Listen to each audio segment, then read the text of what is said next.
రండి, గ్రీన్ ఎనర్జీలో ఎన్నెన్నో అవకాశాలు, భారీగా పెట్టుబడులు పెట్టండి అంటూ చంద్రబాబు గారికి సంబంధించినటువంటి వార్తని ఇక్కడ కూడా హైలైట్ చేశారు. లేకపోతే ఇవేం పిల్లి మొగ్గలు అంటూ గూగుల్ హబ్ పై మొన్నటిదాకా విషయం, వేస్ట్ గోడౌన్ కాలుష్యం అంటూ ప్రచారం, 10 రోజులుగా అదే పనిగా బురజల్లుడు, జగన్ రోత మీడియాలో చర్చల పరంపర, నేడు గూగుల్ని స్వాగతిస్తూ జగన్ ప్రకటన. ఈ వార్త రాయడంలో తప్పు లేదు, ఆంధ్రజ్యోతి కరెక్ట్గానే టచ్ చేసింది. నేను నిన్న మొన్ననే ప్రస్తావించాను. ఓ పక్కనేమో అదాని డేటా సెంటర్ మేమేది ఇచ్చామంటారు, ఇంకో పక్కనేమో డేటా సెంటర్లు వస్తే పర్యావరణ నాశనం అయిపోతుంది అంటారు. అసలు మీ పార్టీ పాలసీ ఏంటో తేల్చుకోండి జగన్తో కూర్చుని.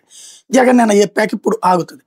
ఈ విషయంలో వార్త రాసినందుకు ఆంధ్రజ్యోతిని అభినందించాలి. లేకపోతే క్వాంటమ్ రీసెర్చ్లో భాగస్వాములు అవ్వండి, వర్సిటీ ఆఫ్ మెల్బోర్న్కు లోకేష్ అభ్యర్థన, రాష్ట్రాభివృద్ధి లక్ష్యాల సాధనకు సహకరించండి, ఏఐ సైబర్ సెక్యూరిటీ ఐఓటీలో నైపుణ్యాభివృద్ధి తోడ్పడండి అని వాళ్ళని అడిగారు అన్నట్టు హైలైట్ చేశారు. మరోవైపు వేడని వాన తప్పిన వాయుగుండం హైలైట్ చేశారు. రష్యా చమురుపై ఆంక్షల మంటలు, రాన్ వెస్ట్ లుకోయిల్ మీద అమెరికా ఆంక్షలు, వాటి నుంచి చమురుగొనే విదేశీ సంస్థలపై కఠిన చర్యలు చేపడతామని హెచ్చరిక.